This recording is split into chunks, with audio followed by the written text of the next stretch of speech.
యోహాను సువార్త 6వ అధ్యాయం అండి. యోహాను సువార్త 6వ అధ్యాయము మొదటి నుంచి కొన్ని వచనాలు ధ్యానించుకుందాము. ఇది అందరికీ తెలిసిందే, అందుకని నేను బైబిల్ చదవకుండా చెప్పేస్తున్నాను. ఎలాగ టైం కూడా లేదు కాబట్టి చెప్పేస్తున్నాను. ఏంటంటే అండి, 5 రొట్టెలు 2 చిన్న చేపలు. ఆ స్టోరీ తెలియని వాళ్ళు ఎవరైనా ఉన్నారండి? అసలు ప్రతి ఒక్కరికి ఇంచుమించు తెలుసు. చర్చికి వెళ్ళే వాళ్ళందరికీ, అంటే కొంతమంది ముందు నుంచి వెళ్ళలేదు. మీరు వెళ్ళలేదు కదండి చర్చికి ఫస్ట్ నుంచి. అలాంటి వాళ్ళకి ఎవరికైనా తెలియపోవచ్చు. కానీ అసలు మామూలుగా అయితే 5 రొట్టెలు 2 చిన్న చేపలు. ఎంతమంది తిన్నారండి అవి? 5,000. బాగా చెప్పారు. 5,000 మంది తిన్నారు. మరి అబ్బాయి ఇవ్వడం వల్ల, అంటే ఇవ్వడం అనేది ఎంత గొప్ప విషయం అనేది ఇక్కడ మరి ఈ స్టోరీ ద్వారా మనం తెలుసుకుంటాం అన్నమాట అండి. ఇవ్వడం అంటే ఎవరైనా కష్టంలో ఉంటే, బయట మనం వెళ్తూ ఉంటాం నిత్యం, ఎంతోమంది సమస్యలు ఉంటారు, చూస్తూ ఉంటాం. మనకి దగ్గర తక్కువే ఉండొచ్చు, ఈ 10 రూపాయలు వాళ్ళ అవసరం తీరుతుందా అని అనిపిస్తుంది కదా మనకి. ఒక్కోసారి ఏమనిపిస్తుంది, అయ్యో మనకే లేదు అవతల వాళ్ళకి ఇవ్వడం ఏంటి, ఇలా కూడా చాలాసార్లు అనిపిస్తుంది.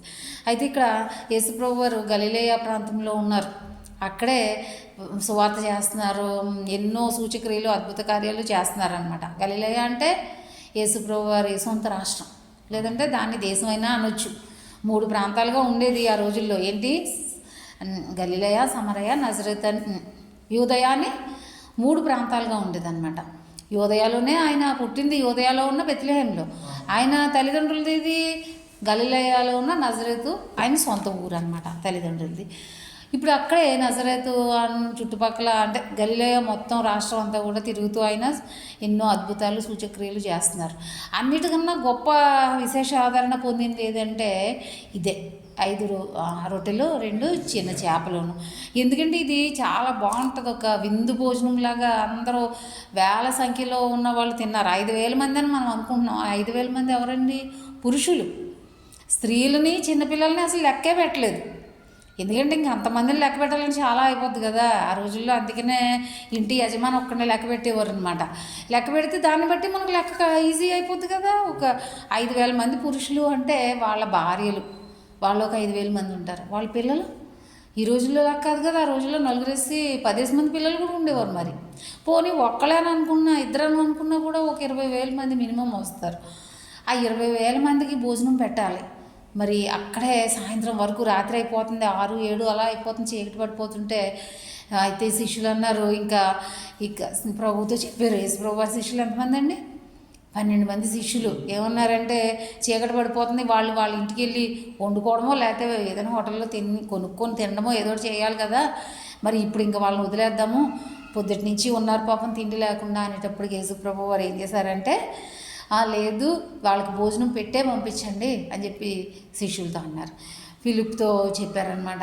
ఏమని, మరి వాళ్ళు ఎంతమంది ఉన్నారు, ఎక్కడ భోజనం పెడదామంటే ఫిలిప్ ఏమన్నారంటే, శిష్యుడు ఏమన్నారు, ఇంతమందికి అని మనం ఎక్కడి నుంచి పెడతాము, ఇంత డబ్బులు లేవు. పోనీ ఒకళ్ళు డబ్బులు ఉండి ఊళ్ళోకి వెళ్ళి పక్కన దగ్గరలో ఊళ్ళోకి వెళ్ళుకుంటే 20,000 మందికి సరిపోతుందండి. సరిపడా ఏ హోటల్లో ఇప్పుడైనా మనం ఏ హోటల్గానో వెళ్తే సరిపోద్దా?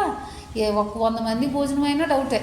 20,000 మందికి ఎలా పెడతారు, ఎలాగా అని చెప్పేసి ఇలా అన్నారు. యేసు ప్రభు వారికి అంతా తెలుసు కదా, తెలుసు ఆయనే సృష్టించాలని తెలుసు కూడా శిష్యుల్ని పరీక్షించడానికి అలా అడిగేసరికి వాళ్ళు ఏమన్నారు, మన దగ్గర ఏమీ లేదు కదా అని.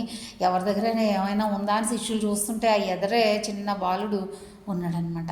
ఆ అబ్బాయి అన్నాడు, నా దగ్గర 5 చేపలు 5 రొట్టెలు 2 చేపలు ఉన్నాయి అని చెప్పేసి ఆ బాలుడు అలా చెప్పాడు.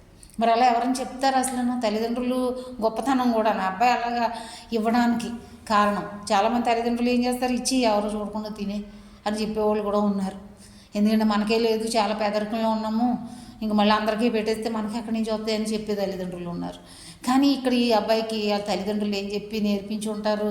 ఆ అబ్బాయిల తల్లిదండ్రులు మన అక్కడ ఉన్నారో లేదో మనకి ఇదంతా రాయలేదు, నా దగ్గర ఉన్నాయని చెప్పేసి ఇచ్చాడనమాట. ఇంకా అబ్బాయి కాకుండా ఇంకా కొంతమంది ఉండొచ్చు, కానీ ఎవరు గప్చిప్పు, అంతే కదండి. ఇప్పుడు దాహం వేస్తూ ఉంది, నాకు మంచినీళ్ళు ఉన్నాయి, నేను ఏం చేస్తాను?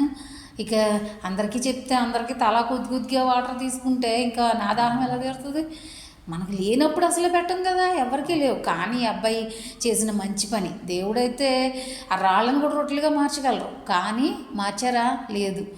మన నుంచే ఏదైనా తీసుకొని దాని నుంచి మార్చడానికి దేవుడు ఇష్టపడతారు. ఎందుకు ఇష్టపడతారు? ఆ ఘనత మనకి ఇవ్వడానికి. ఇప్పుడు ఆ అబ్బాయికి ఎంత ఘనత వచ్చేసింది? ఎవరిచ్చారు? 20,000 మందికి భోజనం పెట్టడానికి ఎవరు కారణమయ్యారండి? ఓ చంటి బిడ్డ కారణమయ్యాడు. అందుకని దేవుడు ఏం చేస్తారంటే ఎప్పుడు కూడా ఏది కూడా మాయలు మంత్రాల్లా కాదు. మన దగ్గర ఏదైనా ఉంటే అదే సరిపోతుంది. మనం అన్నం వండుకుంటాం, అందరికీ సరిపోద్దా లేదా అనుకుంటాం. ప్రార్థన చేసుకుంటే చుట్టాలు వచ్చినా కూడా ఆయనవే అందరికీ సరిపోద్ది, కడుపు నిండా తినేస్తాం, ఇంకా కాస్త మిగులుతుంది అనమాట. ఆ విధంగా ఏం చేశారు? రొట్టెలు విరిచారు. ఆ చిన్న బాలుడి దగ్గర రొట్టెలు తీసుకొని విరిచారు. మరి చూసారా, ఆయన శరీర రక్తాలు ఇచ్చినప్పుడు కూడా పసక పండుగ ఇంకా దగ్గరలోనే ఉంది. పసక పండుగ కూడా అలాగే విరిచారు.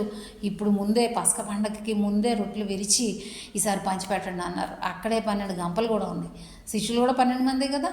ఇవన్నీ తీసుకుని అందరికీ పంచిపెట్టేశాక ప్రభు ఏం చెప్పారంటే, ఇవన్నీ పారేయొద్దు, ఇంకా మిగిలిపోయినాయి అని ఎత్తండి అంటే మళ్ళీ 12 గంపలు. చూసారా, వేస్ట్ చేయడం దేవునికి ఎంత చిరాకు అనేది, బాధాకరం అనేది. మనం అన్నం కూడా కొంచెం ఎక్కువ వండేసుకోవడం, పారేయటం, కూరలు పారేయటం. మరి అది నచ్చుతుందా దేవునికి? అది కూడా పాపమే అవుతుంది. అది విలువైంది, దేవుడు మనకి ఇచ్చారు, ఎంతోమందికి లేనిది. అది అందుకని అవన్నీ వేస్ట్ చేయకుండా ఎత్తండి అనేటోడికి 12 గంపలు అయ్యాయి. ఎంతమంది తిన్నారని చూస్తే 5,000 మంది పురుషులు తిన్నట్టుగా అక్కడంతా లెక్క పెట్టారనమాట. మరి దీన్ని బట్టి మనం ఏం నేర్చుకోవాలి? ఇవ్వాలి ఎంతో కొంత పేదవాళ్ళకి కానివ్వండి, ఎక్కడో చోట మనం ఎవరికి మళ్ళీ ఏదంటే మన బంధుమిత్రులకి కావచ్చు, మన తోబుట్టువులకి కావచ్చు, ఎవరికైనా లేదు అంటే ఇస్తేనే దేవుడు మనల్ని ఇంకెంత అత్యధికంగా ఆశీర్వదిస్తారు. ఆ పేరు అలా చరిత్రలో నిలబడిపోతుంది అనేది ఈ స్టోరీ యొక్క సారాంశం అండి.